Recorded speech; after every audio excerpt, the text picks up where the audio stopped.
Hello friends. आज का हमारा टॉपिक बेसिकली एक डिस्कशन है। Present rules and act for transfer of a mining lease granted otherwise than through auction which is being used for captive purpose.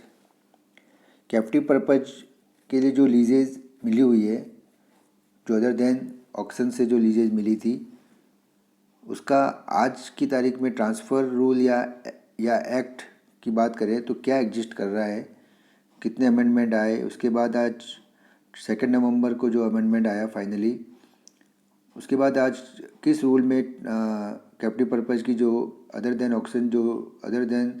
Through auction जो leases है, किस rule में वो ट्रांसफ़र होगी, क्या क्या उस पर कंडीशंस एप्लीकेबल होगी, उसमें कंटिन्यूस क्या क्या अमेंडमेंट आया, उस पर हमारा आज हम डिस्कशन करेंगे। तो बेसिकली एक ये डिस्कशन है जिसमें आप भी पार्टिसिपेट कीजिए और अपना एक्सपर्टाइजेशन इसमें कमेंट के थ्रू इसमें शो कीजिए। जो लोगों के साथ हम ज़्यादा से ज़्यादा शेयर करेंगे तो ज़्यादा से ज़्यादा इन्फॉर्मेशन ब्रॉडली शेयर होगी। सबसे पहले अगर हम बात करें तो MMDR अमेंडमेंट एक्ट जो 2015 आया था, उसके अकॉर्डिंगली जो लीज का ट्रांसफ़र है वो सिर्फ ऑक्शन के थ्रू जो लीज मिलेगी सिर्फ उन्हीं लीजेज का ट्रांसफ़र होगा। अदर देन ऑक्शन जो लीजेज होगी उनका ट्रांसफ़र का रूल नहीं था। जो 12th में जो सब सेक्शन 6 था कि the transfer of a mineral concession shall be allowed only for concession which are granted through auction. उसके बाद कैप्टिव पर्पज की या जो other than auction through auction जो लीजेज होगी और जो कैप्टिव पर्पज की लीजेज होगी उनके लिए उनके ट्रांसफ़र के लिए जो रूल आया, वो अमेंडमेंट आया 30 मई 2016, 13 मई 2016 में अमेंडमेंट आया MMDR में। इसके अकॉर्डिंग जो अदर देन ऑक्शन जो लीजेज होगी उसका भी ट्रांसफ़र होगा। This rule shall apply to transfer of a mining lease granted otherwise than through auction which is being used for captive purpose.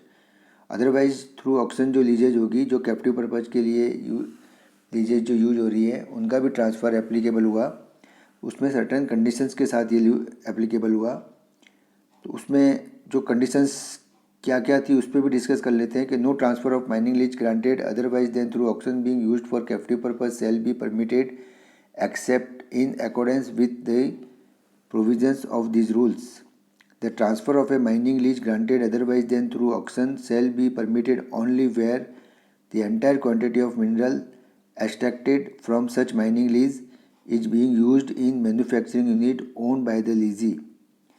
जो सिर्फ जो माइनिंग लीजेज होगी वो जो पूरी मिनरल क्वांटिटी है वो अपने खुद के लिए यूज कर रहा है, वही लीजे ट्रांसफ़र में जाएगी। इसके अलावा जो कंडीशंस थी, the holder of a mining lease granted otherwise than through auction of for captive use may request for transferring the mining lease to any person satisfying the condition stipulated in sub section 1 of section 5 of the act by submitting an application to the state government in format specified in schedule 1। Schedule 1 में जो transferor होगा वो schedule 1 में application देगा state government को, और state government उसको 90 days में अपना डिसीजन देगी, एक्सेप्ट या रिजेक्शन का जो भी डिसीजन होगा। और the transferor and the transferee shall jointly submit, एक शेड्यूल 2 में दोनों एक जॉइंटली ट्रांसफ़र डीड सबमिट करेंगे स्टेट गवर्नमेंट को उसको ट्रांसफ़र डीड कहेंगे। शेड्यूल 2 में ट्रांसफरर और ट्रांसफरी को एक jointly duly registered deed submit करनी होगी, उसे ट्रांसफर डीड कहेंगे। If a duly registered transfer deed is not submitted to the state government in pursuant to sub rule 3, then the transferor application made under sub rule 1 shall become ineligible. The transferee shall sign the mines development and production agreement with the state government. जो transferee है, जो lease ले रहा है, वो एक MDPA sign करेगा state government के साथ। The date of commencement of the transfer deed shall be the date on which a duly executed transfer deed is registered। जो ट्रांसफ़र डीड है जिस दिन वो रजिस्टर्ड होगी वहाँ से उसकी कमिटमेंट डेट मानी जाएगी। तो इस तरह की ये कंडीशंस थी जिसमें लीज का ट्रांसफ़र, इस तरह की कंडीशन 30 मई 2016 13 मई 2016 को जो एमएमडीआर अमेंडमेंट एक्ट आया उसमें इन सब कंडीशंस के साथ कैप्टिव पर्पज़ की लीज को ट्रांसफ़र के लिए अलाउ किया। इसके अलावा जो ट्रांसफ़र लीज होगी जो उसके ऊपर जो चार्जेज एप्लीकेबल हुए वो क्या क्या थे, transfer charges and other payments. तो इसमें एक तो ट्रांसफ़र चार्जेज था जो ट्रांसफरी पे एप्लीकेबल हुआ, जो कि एडिशनल रॉयल्टी था, 80% ऑफ रॉयल्टी अमाउंट था जो कि ट्रांसफ़र चार्जेज कहलाया था। Transfer charges addition to the royalty pay to the state government as transfer charges, जो एडिशन रॉयल्टी था वो ट्रांसफ़र चार्जेज कहलाया। और इसके अलावा जो पेमेंट लगेंगे वो अपफ्रंट पेमेंट है जो कि estimated 0.50% of the estimated resource था, वो भी 30 डेज़ के अंदर उसको one lump sum within 30 days from the date of the receipt of the letter of approval of the state government. 30 days में स्टेट गवर्नमेंट को वो भी पेमेंट करना था जो कि 0.50% ऑफ द एस्टिमेटेड रिसोर्स है। This is called upfront payment. Transfer charges क्या था, जो 80 additional royalty 80% of the royalty, और upfront payment 0.50% of the estimated resource. इसके अलावा परफॉर्मेंस सिक्योरिटी जो कि शेड्यूल 3 में सबमिट करनी होगी वो भी 0.50% of value of the estimated resource थी। एमडीपीए साइन होगा गवर्नमेंट के साथ और फिर वही ट्रांसफ़र डीड बनेगी और उसके बाद में रजिस्ट्रेशन होगा। तो इस तरह से पेमेंट एप्लीकेबल थे, परफॉर्मेंस सिक्योरिटी, अपफ्रंट पेमेंट और ट्रांसफ़र चार्जेज। ट्रांसफ़र चार्जेज क्या था, एडिशनल रॉयल्टी था जो 80% ऑफ रॉयल्टी था। तो ये सारा रूल कब आया, एमएमडीआर अमेंडमेंट ये आया 13 मई 2016 को, जब गवर्नमेंट ने अलाउ किया कैप्टिव पर्पज़ की जो अदर देन थ्रू ऑक्शन जो लीजेज थी उसका जो ट्रांसफ़र अलाउ किया, उसमें ये सारी कंडीशंस एप्लीकेबल की थी गवर्नमेंट ट्रांसफरी के ऊपर।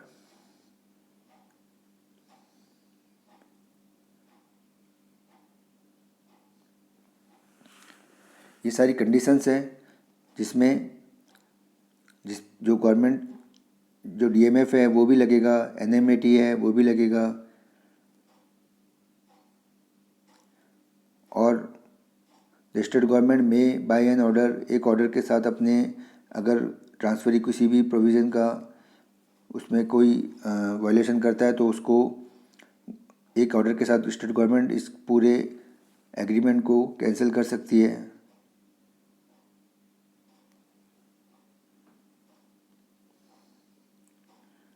तो ये 13 मई 2016 को जिन जिन कंडीशन के साथ ट्रांसफ़र अलाउ किया था वो सारी कंडीशन अभी हमने देखी। तो फर्स्ट तो हमने पहले रूल देखा कि जब कैप्टिव पर्पज़ की जो अदर देन ऑक्शन लीज थी जो ट्रांसफ़र के लिए अलाउ ही नहीं था, 2015 एमएमडीआर अमेंडमेंट एक्ट जो आया था उसके बाद ये जो अभी जो हमने देखा 13 मई 2016 का जो अमेंडमेंट आया उसमें ट्रांसफ़र अलाउ किया कैप्टिव पर्पज़ की लीज को। तो उसके साथ किस कंडीशन के साथ अलाउ किया था वो सारी कंडीशंस इसमें आई थी एमएमडीआर अमेंडमेंट एक्ट 13 मई 2016।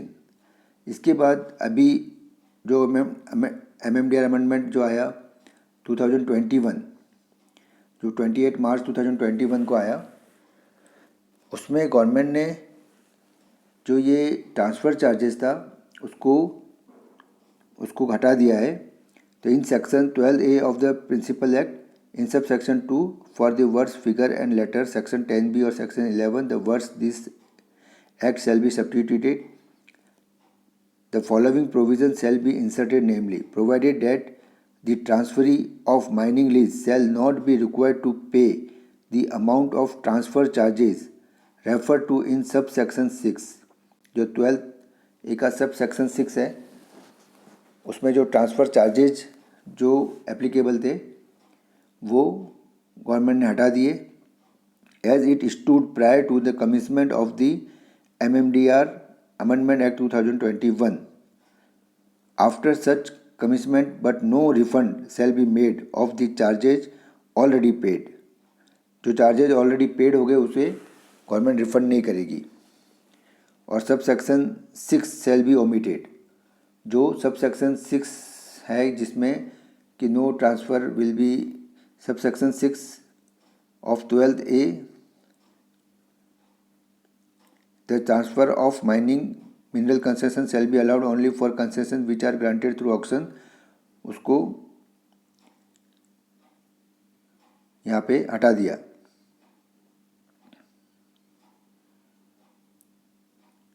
सब सेक्शन 6 शैल बी ओमिटेड.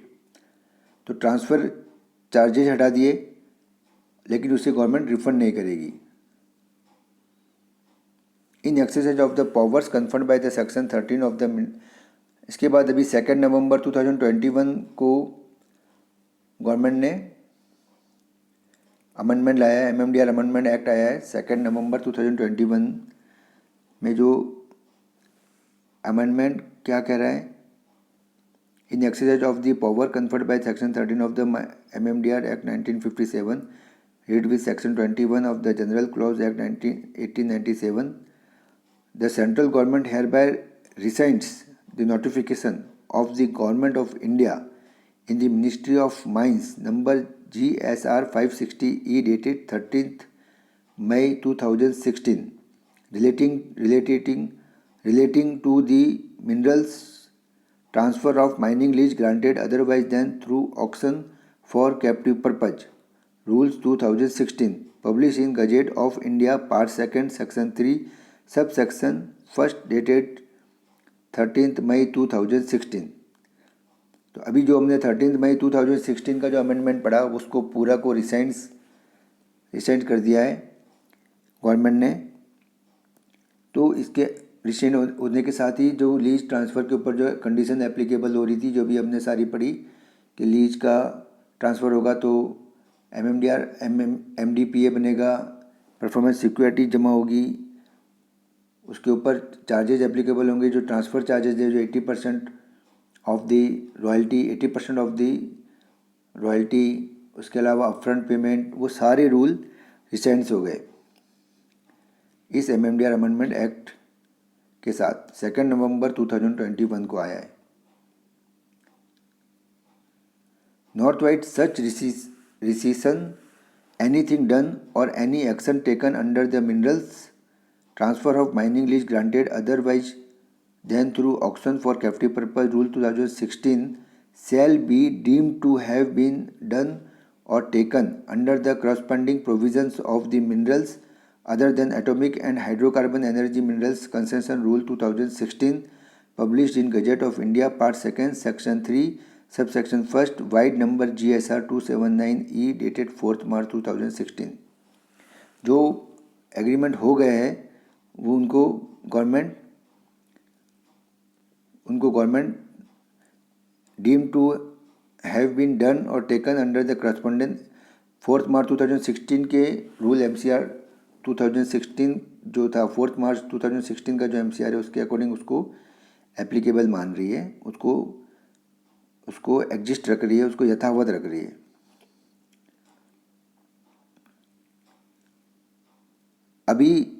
अब हम जो प्रेजेंट सिनेरियो क्या है कि पहला गवर्नमेंट ने फर्स्ट 12 MMDR अमेंडमेंट एक्ट 2015 में कहा कि ट्रांसफ़र अदर देन ऑक्शन जो लीजेज है उनका ट्रांसफ़र नहीं होगा.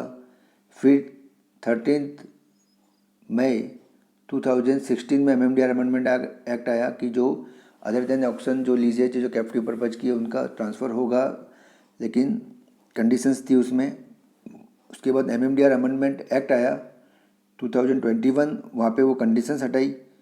उसके बाद 2 नवंबर 2021 को अमेंडमेंट में गवर्नमेंट ने उसको पूरा रूल जो 13 मई 2016 है उस पूरे रूल को रिसेंट कर दिया है, वो रूल को पूरा निरस्त कर दिया है. तो प्रेजेंट सिनेरियो क्या है?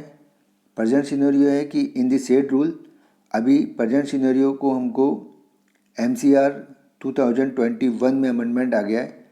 तो MCR 2016 जो था उसमें जो अमेंडमेंट आया है, minerals other than atomic and hydrocarbon energy minerals concession, fourth amendment आया उसमें 21 मिनरल MCR 2021। इसके अकॉर्डिंग अगर इसमें रूल नंबर 23 को अगर हम पढ़ें तो रूल नंबर 23 में क्या अमल हुआ है, तो in the heading the words granted through auction shall be omitted. Rule number 23 जो लीज ट्रांसफ़र के लिए था पहले, वो ऑक्शन लीजेज के लिए था, तो उसको ओमिटेड कर दिया है।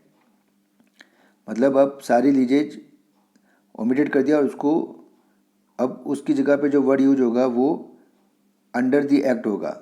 मतलब सारी लीजेज रूल नंबर 23 में ट्रांसफ़र होगी। अदर देन ऑक्शन हो या ऑक्शन हो, वो वर्ड ही हटा दिया है। तो जो भी लीज ट्रांसफ़र होगी वो रूल नंबर 23 में ट्रांसफ़र होगी। The word which has been granted only through auction shall be omitted in sub rule 5 after the words as the case may be occurring at the end the following shall be inserted, namely, and the transfer will not result in change of status of captive mine to merchant mine or vice versa। Captive mines का जो format है तो वो captive ही रहेगा, वो merchant mines में convert नहीं होगा और कोई मर्चेंट माइंस कैप्टिव में कन्वर्ट नहीं हो सकेगी, लेकिन एज इट इज़ वो ट्रांसफ़र हो सकेगी। कैप्टिव टू कैप्टिव ट्रांसफ़र हो सकती है, चाहे वो ऑक्शन से मिली हो चाहे अदर देन ऑक्शन से मिली हो। तो अब ये सारे के लिए एक ही रूल हो गया, रूल नंबर 23। तो अब कोई भी लीज ट्रांसफ़र होगी तो वो अमेंडमेंट आ गया MCR में, उसमें रूल नंबर 23 के अकॉर्डिंग अमेंडमेंट ट्रांसफ़र होगा। इसी में MCR में अमेंडमेंट एक और आया इसी का regarding provided that any changes of status of mine from captive to merchant or vice versa upon any transfer affected prior to the commencement of the minerals concession rule 2021 shall be void and the captive or merchant status of such mine as the case may be as it stood prior to such transfer shall be restored।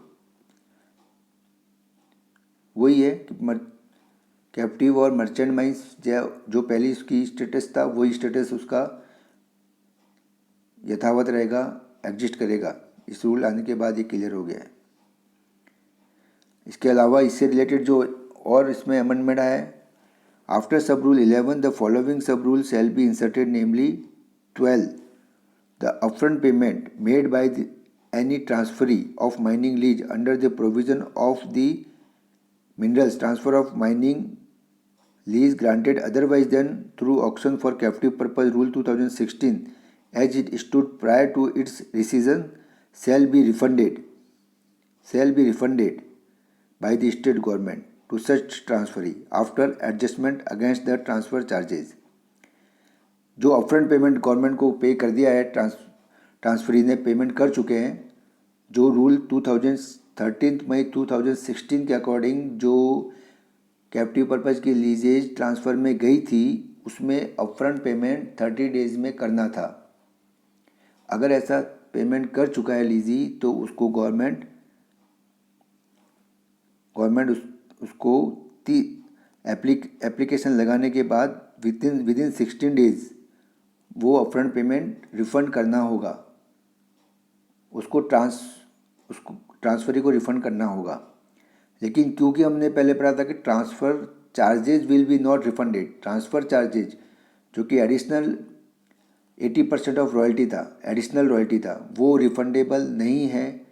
तो उसमें upfront payment को adjust करने के बाद जो payment बचता है वो अपफ्रंट पेमेंट रिफ़ंड करना पड़ेगा। ट्रांसफ़र चार्जेज जो कि 80% ऑफ रॉयल्टी है, अगर वो पेमेंट कर दिया है तो वो रिफ़ंड नहीं होगा, अपफ्रंट पेमेंट उसमें एडजस्ट होगा और बचा हुआ upfront payment refund state government refund करेगी। अपफ्रंट पेमेंट रिफंड होगा, ट्रांसफ़र चार्जेज रिफंड नहीं होगा।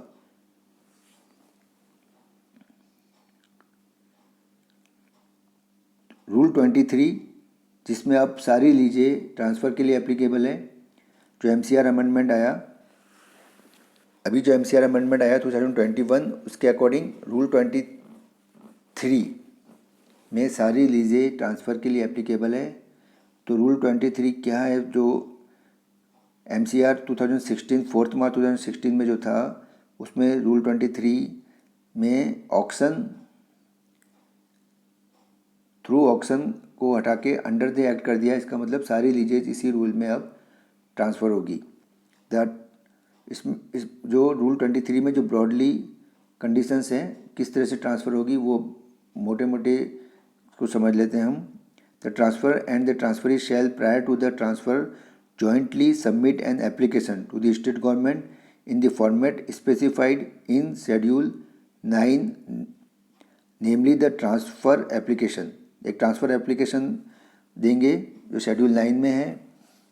which shall also contain detail of the consideration payable by the transferee for the transfer, including the consideration in respect of the prospecting operations already undertaken and the reports and data generated during the operation. तो एक jointly application देनी है जो schedule 9 में की format के according transfer और transferee मिलकर स्टेट गवर्नमेंट को देंगे। The transfer and the transferee shall jointly submit a duly registered deed in the format specified in schedule 10। Schedule 10 के अकॉर्डिंग एक ड्यूली रजिस्टर्ड डीड सबमिट करेंगे और as a format as near thereto as possible, namely the transfer deed. It is called a transfer deed. Within a period of 30 days from the date of receipt of the letter of approval from the state government, as specified in sub rule 4, और इसके अलावा expiry of period after which it is constructed that the state government has no objection to such transfer pursuant to the first proviso to sub rule 4 as the case may be। जो schedule 9 में application देंगे, उसके बाद schedule 10 में एक duly registered deed, एक specified format जो schedule 10 थे उसके अकॉर्डिंग एक ड्यूली रजिस्टर्ड डीड सबमिट करनी होगी गवर्नमेंट को। वो ड्यूली रजिस्टर्ड डीड सबमिट होते ही वो गवर्नमेंट उसको एग्रीमेंट बना देगी, लीज डीड ट्रांसफ़र डीड बन जाएगी और उसका फर्दर रजिस्ट्रेशन हो जाएगा। तो कंसेशन रूल 16 के अकॉर्डिंग अब ट्रांसफ़र एप्लीकेबल होगा। Okay friend, thank you. तो बेसिकली ये कि हमने डिस्कस किया है, इसमें कोई मैं बहुत ज़्यादा ब्रॉडली समझाने की कोशिश नहीं की है, मैंने भी रूल को अंडरस्टैंड करने की कोशिश की है। तो फ्रेंड, आपका जो कमेंट है या एक्सपर्टाइजेशन है तो उसको कमेंट में प्लीज़ बताइए, तो और इसको क्लियर हो जाएगा rule. Okay, thank you, good bye.